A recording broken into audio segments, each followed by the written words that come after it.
दो बातें अपने अंदर पैदा कर लो, एक तो चुप रहना और एक माफ करना। क्योंकि चुप रहने से बड़ा कोई जवाब नहीं और माफ कर देने से बड़ी कोई सजा नहीं। जो हमें समझ ही ना सका उसे पूरा हक है हमें अच्छा बुरा कहने का। क्योंकि जो हमें जान लेता है वो हम पर जान देता है। कुछ लोग मुझे गलत समझते हैं तो मुझे बुरा नहीं लगता, क्योंकि वो सिर्फ उतना ही समझते हैं जितनी उनमें समझ है। दौलत की भूख ऐसी लगी कि कमाने निकल गए। जब दौलत मिली तो हाथों से रिश्ते निकल गए।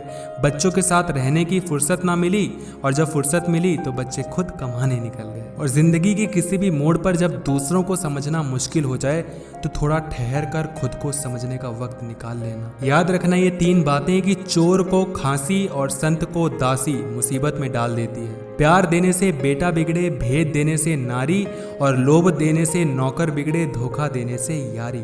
तीसरी बात कि गुड़ मिले तो गुरु बनाओ, चित मिले तो चेला, मन मिले तो मित्र बनाओ, वरना रहो अकेला। और सुना भी कुछ नहीं, कहा भी कुछ नहीं, पर ऐसे बिखरे हैं जिंदगी की कश्मकश में कि टूटा भी कुछ नहीं और बचा भी कुछ नहीं। और ईमानदारी एक महंगा शौक है, सबके बस की नहीं होती इसको पालना। और गीता में बहुत अच्छी चीज लिखी गई है कि अगर आपको कोई अच्छा लगता है तो अच्छा वो नहीं बल्कि आप हो, क्योंकि उसमें अच्छाई देखने वाली नजर आपके पास है। और रिश्तों का अंत ठीक उसी समय हो जाता है जब एक इंसान की प्यार और परवाह दूसरे इंसान को बोझ लगने लगे। और मैं तो उनकी हर एक बात को खामोशी से मान लेता हूँ। ये भी एक अलग ही अंदाज है उनसे नाराज होने का। और जीवन में पछतावा करना छोड़ो, कुछ ऐसा करो कि तुम्हें छोड़ देने से लोग अब पछताने लगे। और रिश्ते इसलिए भी नहीं सुलझ पाते क्योंकि लोग गैरों की बात में आकर अपनों से उलझ जाते हैं। और जवाब तो हर बात का दिया जा सकता है, मगर जो रिश्तों की अहमियत ना समझ पाया वो शब्दों को भला क्या समझेगा। और बीवी को इज्जत देने वाला पति औरत का गुलाम नहीं होता,